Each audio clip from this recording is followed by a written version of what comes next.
Before the colonizer ever drew a border on a map, another force had already begun rewriting the architecture of southern Africa, not through paperwork, not through signed treaties, but through pure, unadulterated compression.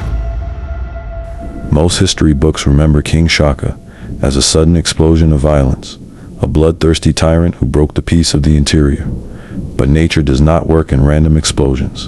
It works in pressure systems. Conquest was merely the visible layer of a deeper cosmic event. King Shaka was not simply building an army. He was concentrating sovereignty itself. Whenever power compresses that intensely, history bends around it. But compression creates pressure, and pressure demands a pathway. This is the story of how the spear reorganized the physical world, and unknowingly prepared the sanctuary for the prophet. Welcome to Episode 4, The Spear. Before King Shaka, Southern Africa was not a chaotic vacuum waiting for a ruler.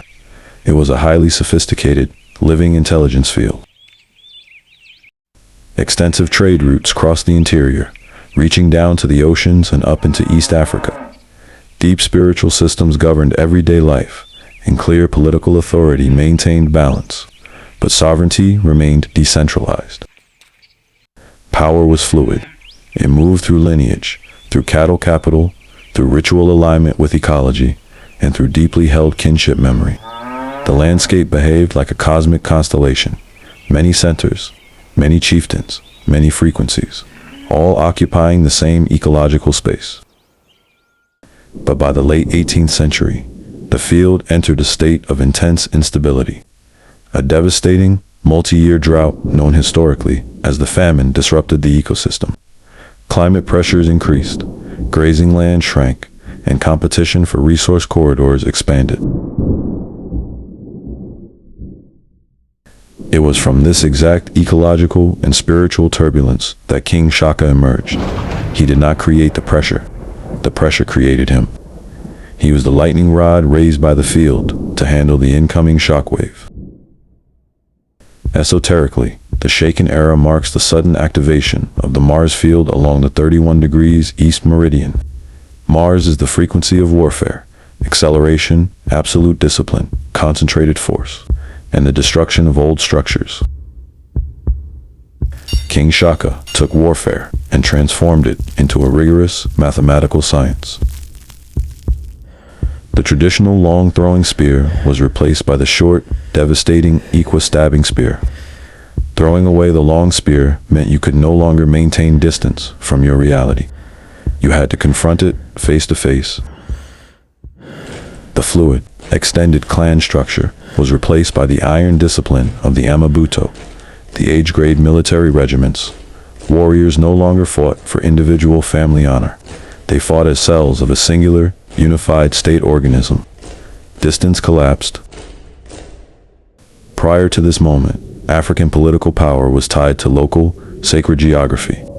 But King Shaka created kinetic sovereignty, a highly mobile state machine capable of projecting immense force across thousands of kilometers. The spear becomes a technology of absolute unification. King Shaka's divine mission was to forge a singular, unbreakable vessel out of fragmented tribes, preparing the region for an external threat that was already sailing toward the coast. But every intense consolidation creates an equal and opposite displacement. The centralization of the Zulu state sent a kinetic shockwave across the subcontinent, a period of massive demographic upheaval. Communities shifted, borders dissolved, and entire kingdoms reorganized overnight.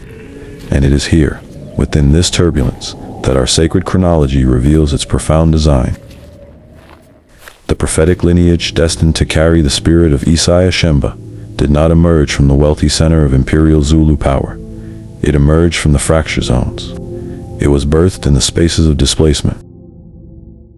As the Mars field scorched the plains, the dream mandate given to Mzazela pulled his family southwest, directly into the buffer territory of the Shembe along the Drakensberg mountains. This movement was not a panicked retreat. In the grand architecture of the timeline, it was a sacred extraction. The lineage was being deliberately repositioned outside the militarized zone. It was being insulated. While King Shaka was building the iron shell of the nation through the spear, Mzazela's line was being shielded in the mist, keeping the internal spiritual code uncorrupted by the frequency of war. But while African sovereignty was concentrating internally on the plains, a completely different system was establishing its grid at the coast, the British Empire. Unlike the Shakan state, British power did not rely entirely on physical violence or the spear. They introduced an entirely new paradigm, systemic and administrative sovereignty. They did not arrive just to capture territory. They arrived to replace reality. They brought the ledger, the court, the survey map, the hut tax, and the magistrate. To understand why this transition was so devastating, we must understand the integrated architecture of pre-colonial Africa. Indigenous African societies were structured as a highly aligned, integrated system. The spiritual and structural code that governed a single-family homestead was the exact same code that governed the village, the royal crown, and the entire kingdom. Political life was explicitly aligned with family life. Spiritual authority was inseparable from leadership. Every facet of existence pointed to the same cosmic center. Because the system was holistically integrated, it was virtually indestructible from the outside. If you simply broke a piece off, the code was so deeply embedded that the community would just regenerate its sovereignty. The British understood a profound strategic truth. You do not need to fight every kingdom militarily if you can absorb their sovereignty by legislative capture. You must introduce separate, competing centers of power to break the alignment.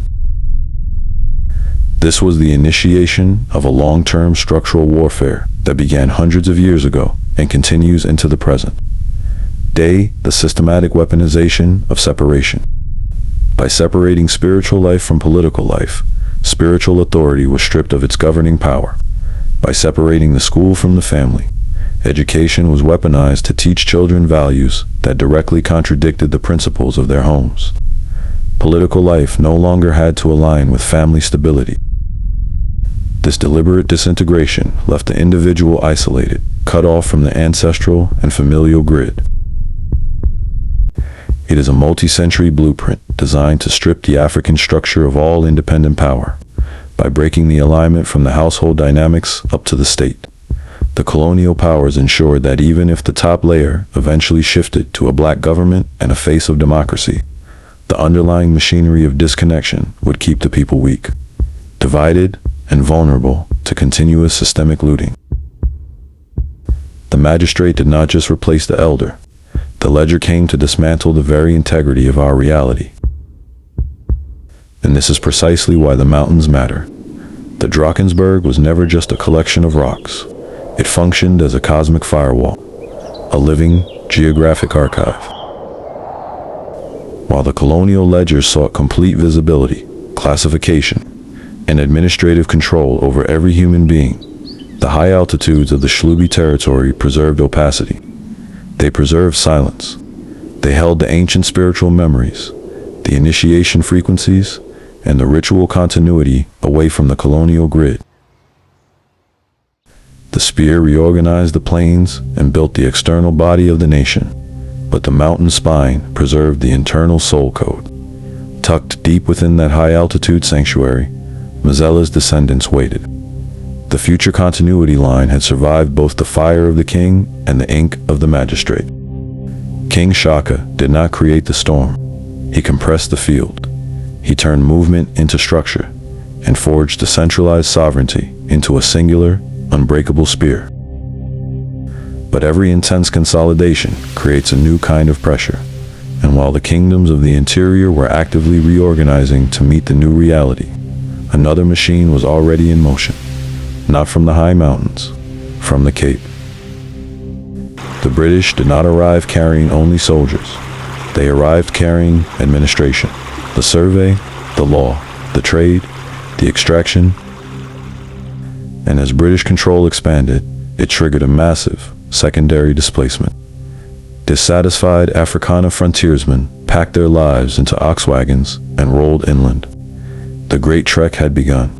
Settled spaces collapsed, frontiers collided, and in 1838, at the Battle of Blood River, two entirely different systems of sovereignty met in open, bloody conflict.